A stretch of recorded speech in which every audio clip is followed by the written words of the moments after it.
Nākamajā pieturā ieslīgsim dziļi, dziļi krāmu tirgus sirdī, pašā netīrākajā un krēslainākajā nostūrī. Starp atkritumu konteineriem pukst spoža un vēl neatklāta pērlīte. Ritvars Purmalis.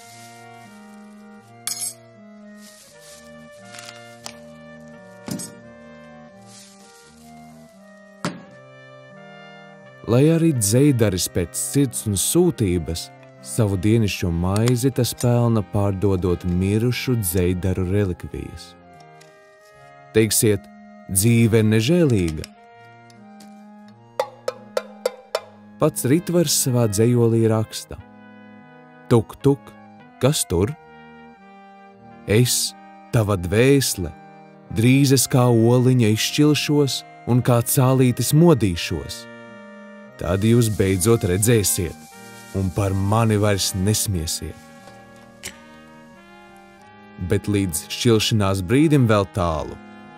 Jāizguļ dzērums, jāatrod labāks tirgošanās placis un steidzami jāpārdod prece.